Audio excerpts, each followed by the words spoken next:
Escribo estas líneas desde mi celda en el sanatorio mental de Arkham, donde los médicos insisten en que padezco delirios paranoicos y una forma particularmente severa de bibliomanía. Si tan solo pudieran comprender que cada palabra que garabateo en estas páginas es dolorosamente cierta, que cada horror que describo existe más allá de cualquier duda razonable. Pero entiendo su escepticismo. Yo mismo habría descartado como demencial un relato semejante hace apenas 6 meses, cuando aún era el respetado archivista del Departamento de Colecciones Especiales de la Universidad Miskatonic. No espero que crean mi historia. De hecho, quizás sea mejor así. Hay conocimientos que la humanidad no está preparada para asimilar, verdades que acechan en los márgenes de nuestra comprensión como depredadores, aguardando el momento preciso para atacar. Lo que descubrí en aquel manuscrito, si es que puede llamarse manuscrito a algo que se resiste activamente a permanecer inmutable en el papel, ha alterado irrevocablemente mi percepción de la realidad. Ya no puedo leer ni el más simple de los textos sin ver los patrones ocultos, las distorsiones sutiles que revelan la presencia de algo que habita entre las palabras, algo que nos observa a través de cada letra impresa. Los doctores me han permitido conservar este cuaderno como parte de mi terapia, ignorantes de que cada palabra que escribo podría servir como conducto para aquello que aguarda al otro lado de la tinta.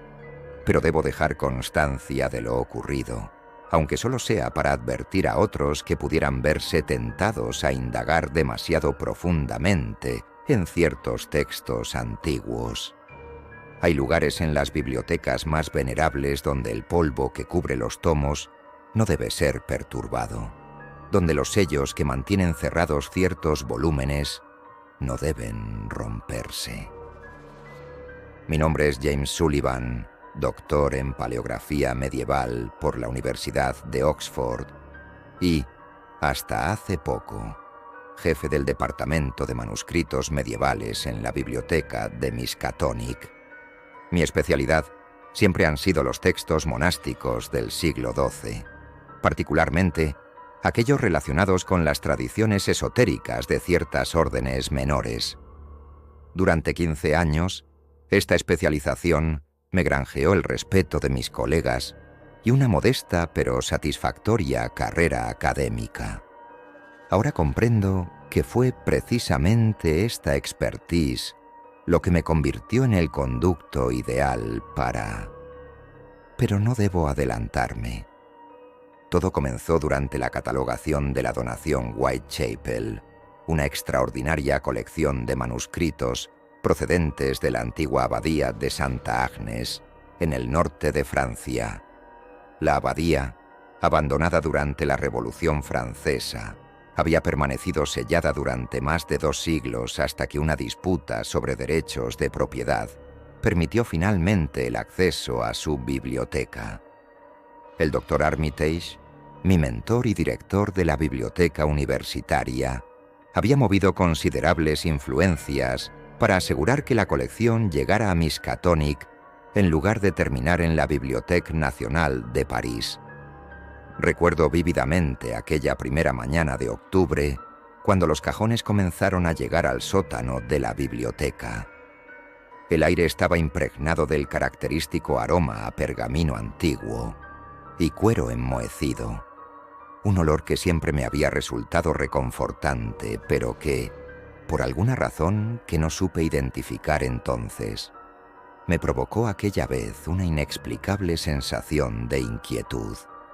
Los manuscritos llegaron en cajas de roble antiguo, algunas tan deterioradas que tuvimos que manipularlas con extremo cuidado para evitar que se desintegraran.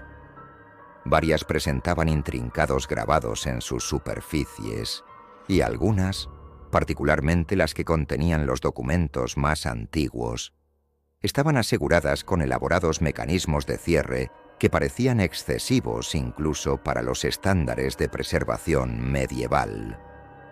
Me instalé en una de las salas de estudio del sótano, rodeado de instrumentos de catalogación y herramientas de conservación. El trabajo prometía ser arduo, pero gratificante. Se estimaba que la colección contenía más de 300 volúmenes, algunos datando del siglo XI. Varios de mis colegas se ofrecieron a ayudar con la catalogación inicial, pero yo insistí en realizar una primera evaluación en solitario. Esta decisión, que entonces atribuí a mi meticulosidad profesional, ahora me atormenta en mis noches de insomnio. ¿Fue realmente mi decisión? ¿O ya entonces algo estaba influyendo sutilmente en mi voluntad, asegurándose de que estuviera solo cuando finalmente encontrara aquella caja particular? La encontré durante mi tercer día de catalogación, oculta bajo una pila de documentos administrativos sin importancia. Era notablemente más pequeña que las demás, apenas más grande que un misal de bolsillo, pero su peso resultaba desconcertante para su tamaño.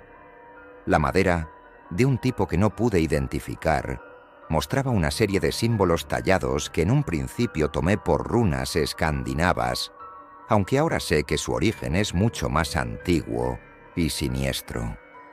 El mecanismo de cierre era una obra maestra de ingenio medieval, una compleja serie de pestillos y palancas que parecían diseñados no tanto para mantener alejados a los intrusos, sino para mantener contenido lo que hubiera en su interior. Me llevó casi una hora descifrar la secuencia correcta para abrirla, y cuando finalmente lo logré, un soplo de aire viciado escapó del interior, trayendo consigo un olor que no se parecía en nada al habitual aroma a papel viejo. Era algo más primitivo, como el aliento de una cripta sellada durante milenios. En el interior encontré un único manuscrito envuelto en lo que parecía piel de algún animal imposible de identificar. Las primeras anomalías fueron tan sutiles que las atribuí al cansancio.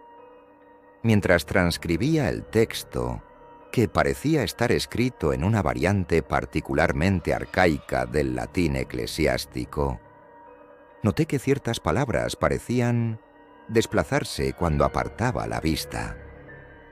Al volver a mirar un pasaje que acababa de copiar, descubría que mi transcripción no coincidía exactamente con el original, aunque estaba seguro de haberlo copiado con precisión.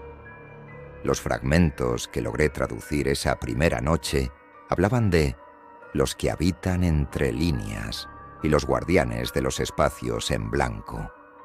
Había referencias crípticas a una lengua primordial y a signos que leen al lector.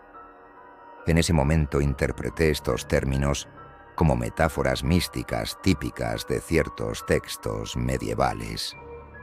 Qué equivocado estaba. Los sueños comenzaron esa misma noche.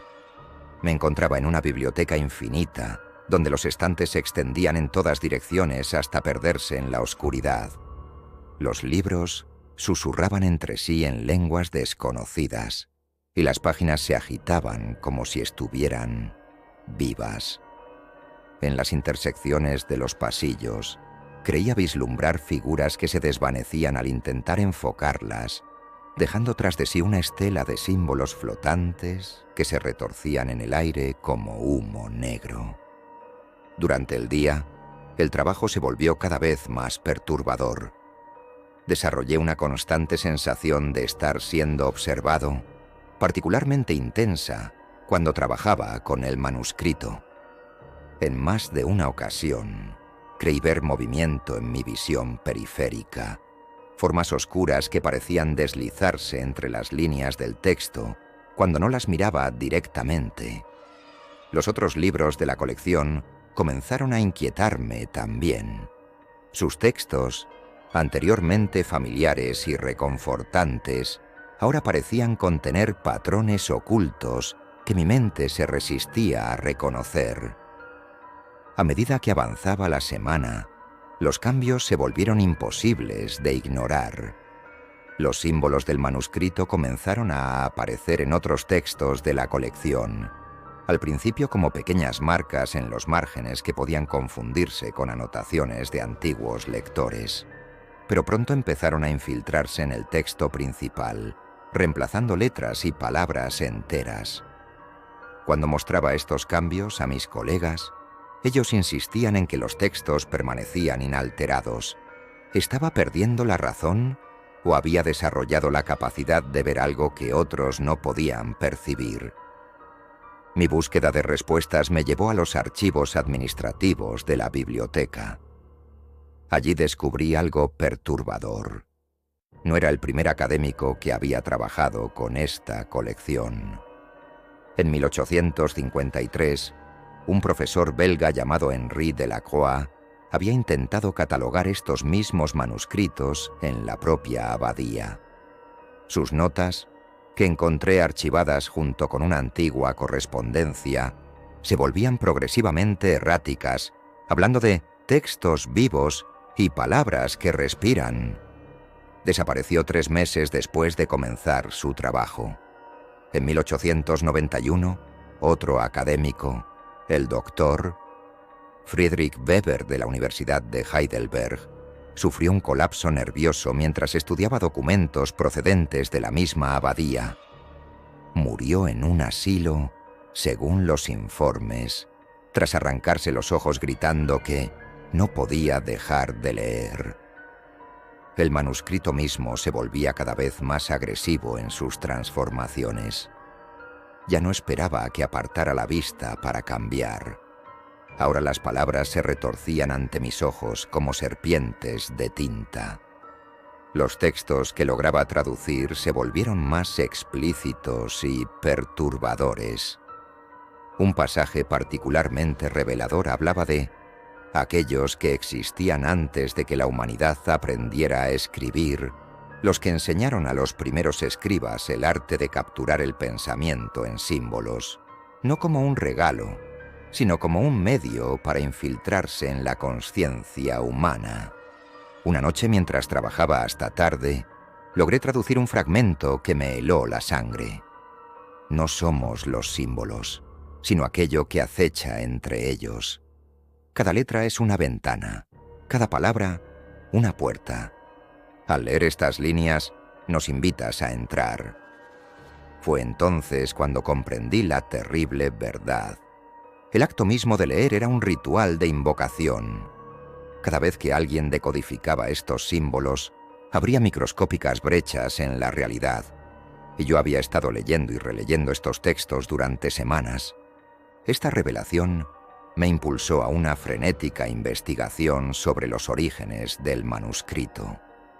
En los archivos más antiguos de la universidad, encontré referencias a la Orden de los Escribas del Silencio, una secta heterodoxa que se había escindido de la Iglesia oficial en el siglo, según los documentos.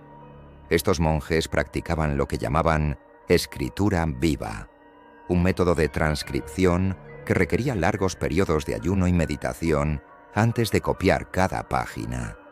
Los textos mencionaban que los copistas más experimentados a menudo desaparecían mientras trabajaban, dejando manuscritos incompletos que nadie más se atrevía a terminar. La abadía de Santa Agnes, descubrí, había sido uno de sus principales centros de actividad. En una carta fechada en 1287, un visitador papal describía con preocupación cómo los monjes pasaban días enteros en silencio absoluto, copiando textos en una escritura que parecía moverse bajo la luz de las velas. La carta terminaba recomendando la disolución inmediata de la orden, pero antes de que pudiera llevarse a cabo, toda la comunidad desapareció sin dejar rastro. Solo quedaron sus manuscritos. En mis investigaciones di con un documento particularmente revelador: el diario de Fray Guillermo de Lyon, último bibliotecario conocido de la abadía. Sus últimas entradas describían una teoría perturbadora.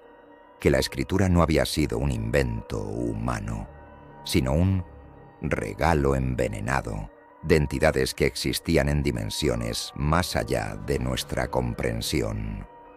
Estas criaturas, según él, habían estado buscando una forma de acceder a nuestro mundo desde que el primer humano trazó el primer símbolo. Cada sistema de escritura era un nuevo conjunto de puertas potenciales. Cada letra, un posible punto de entrada. Los monjes copistas no estaban simplemente transcribiendo textos, estaban perfeccionando un método de escritura resonante que amplificaba estas propiedades. Cada manuscrito era un experimento para crear portales más estables, cada página un intento de establecer un puente entre dimensiones. La desaparición de la orden no había sido un acto de persecución eclesiástica, había sido un éxito catastrófico. Mi propia experiencia parecía confirmar estas terribles conclusiones. Los cambios en los textos que había estado observando no eran alteraciones aleatorias, sino ajustes graduales en la frecuencia de los símbolos, como si algo estuviera afinando un instrumento. Cada vez que leía una página, mi mente proporcionaba la energía necesaria para este proceso, como una llave girando lentamente en una cerradura dimensional. Lo peor era que ahora podía ver signos de este proceso en toda la escritura que me rodeaba. Carteles, periódicos, incluso las etiquetas de los productos mostraban momentáneos destellos de aquellos símbolos alienígenas. Era como si, una vez que aprendías a ver los puntos débiles en la realidad, ya no pudieras dejar de verlos. Y a través de cada grieta, algo nos estaba observando, esperando. Fue durante mi última noche en la biblioteca cuando finalmente comprendí el verdadero horror de mi situación. Mientras revisaba mis notas de traducción, noté algo que había pasado por alto en mi obsesión por descifrar el manuscrito. Mis propias anotaciones habían comenzado a cambiar. No solo estaba traduciendo el texto me estaba traduciendo a mí. Cada palabra que escribía se convertía en un reflejo distorsionado de mi consciencia, como si algo estuviera aprendiendo a replicar mi forma de pensar, de expresarme. El pánico me invadió cuando comprendí que mientras yo había estado intentando entender el manuscrito, algo dentro de él había estado estudiándome, comprendiendo la estructura de mi mente, la sintaxis de mi pensamiento. Había estado proporcionando, página tras página, un manual detallado de cómo funcionaba mi consciencia. Los cambios comenzaron a acelerarse. Los textos a mi alrededor, mis notas, los libros de referencia, incluso las placas identificativas de los estantes, empezaron a transformarse. Ya no eran solo palabras sueltas o frases aisladas. Párrafos enteros se retorcían y reescribían ante mis ojos. El aire mismo parecía espesarse con símbolos flotantes que se formaban y disolvían como bancos de niebla alfabética. En mi desesperación, intenté destruir el manuscrito original, pero mis manos lo atravesaron como si fuera humo. Se había vuelto intangible, o quizás era yo quien estaba perdiendo solidez. Las paredes de la biblioteca comenzaron a cubrirse de textos que se escribían solos, caracteres que se arrastraban como insectos por las superficies.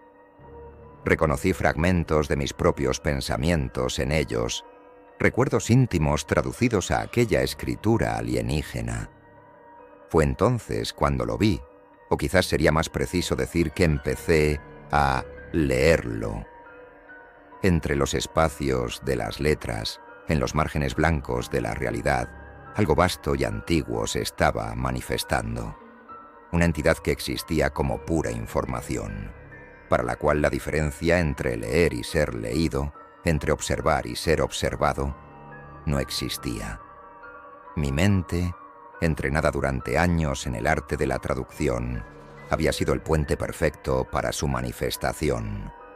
Los símbolos comenzaron a flotar en el aire, convergiendo en patrones imposibles que mi cerebro intentaba desesperadamente interpretar. Sentí que algo fundamental en la estructura de la realidad se estaba reescribiendo. Me encontraron inconsciente entre los restos de lo que había sido la sección de manuscritos medievales. Los daños fueron atribuidos a un incendio. Aunque los bomberos nunca pudieron explicar por qué, las cenizas formaban patrones que parecían letras de un alfabeto desconocido. Del manuscrito original no quedó rastro alguno. Ahora paso mis días en esta celda acolchada del sanatorio de Arkham, donde los médicos insisten en que sufro un tipo peculiar de esquizofrenia lexicográfica.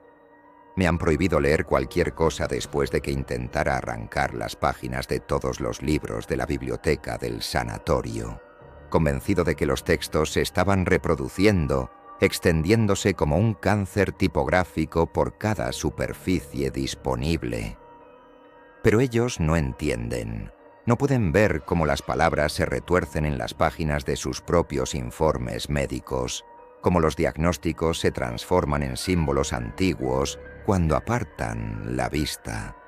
No perciben las sombras con forma de letra que se deslizan por las paredes durante la noche, ni oyen el susurro de páginas invisibles volteándose en la oscuridad. Y ahora, mientras escribo estas últimas palabras, debo hacer una terrible confesión. Este manuscrito que tienen ante ustedes no es una simple advertencia. Cada palabra que han leído, cada frase que han procesado, ha ido abriendo diminutas grietas en su percepción. Incluso ahora, ¿no han notado cómo algunas letras parecen más profundas que otras? Cómo ciertos párrafos parecen vibrar con una resonancia propia. Los doctores dicen que estoy loco, y tal vez tengan razón. Sería más reconfortante creer que todo fue producto de una mente perturbada. Pero si estoy en lo cierto, si lo que descubrí en aquella biblioteca es real, entonces este texto ya ha cumplido su propósito. Han estado leyendo, y por tanto, también han sido leídos. Porque ahora lo sé. No somos nosotros quienes damos significado a los símbolos. Son los símbolos los que nos dan significado a nosotros. Y en algún lugar, entre los espacios de estas letras, algo ancestral está aprendiendo a leernos, a todos nosotros, página a página, mente a mente. Si son sabios, dejarán de leer ahora mismo, aunque, me temo, ya es demasiado tarde. ¿No lo han notado? Las palabras de esta última página, ¿están realmente donde las dejaron la última vez que miraron?